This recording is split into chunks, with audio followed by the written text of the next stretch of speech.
जब साल 2017 में भारत ने जीएसटी रिफॉर्म की तरफ कदम बढ़ाया था, तो एक पुराना इतिहास बदलने की और एक नया इतिहास रचने की शुरुआत हुई थी। दशकों तक हमारे देश की जनता, आप सभी लोग, देश के व्यापारी अलग अलग टैक्स के जाल में उलझे हुए थे। Octroi, entry tax, sale tax, excise, VAT, service tax, न जाने भांति भांति के दर्जनों टैक्स हमारे देश में थे। एक शहर से दूसरे शहर माल भेजना हो तो न जाने कितने चेकपोस्ट पार करने होते थे, कितने ही फॉर्म भरने पड़ते थे, कितनी सारी रुकावटें थी।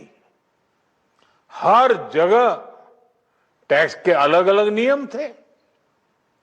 मुझे याद है जब 2014 में देश ने मुझे प्रधानमंत्री पद का दायित्व सौंपा था,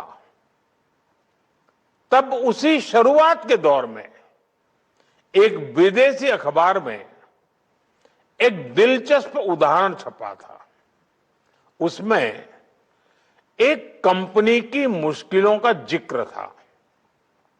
उस कंपनी ने कहा था कि अगर उसे बेंगलुरु से 570 किलोमीटर दूर हैदराबाद अपना सामान भेजना हो तो वो इतना कठिन था कि उन्होंने सोचा और उन्होंने कहा कि वो पसंद करती थी कंपनी कि पहले अपना सामान बेंगलुरु से यूरोप भेजे और फिर वही सामान यूरोप से हैदराबाद भेजे।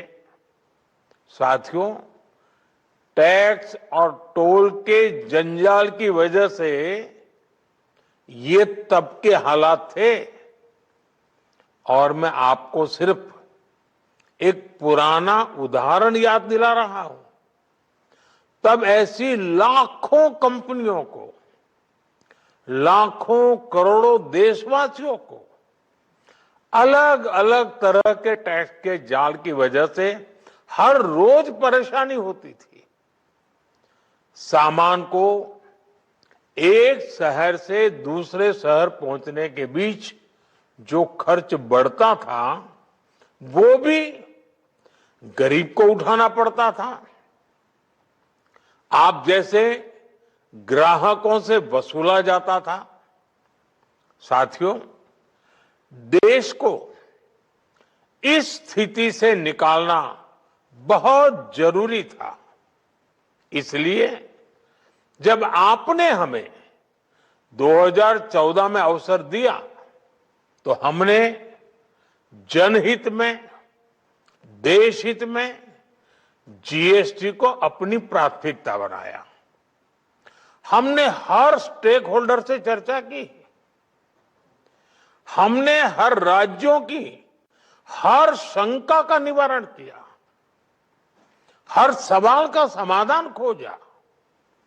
सभी राज्यों को, सबको साथ लेकर आजाद भारत का इतना बड़ा टैक्स रिफॉर्म संभव हो पाया।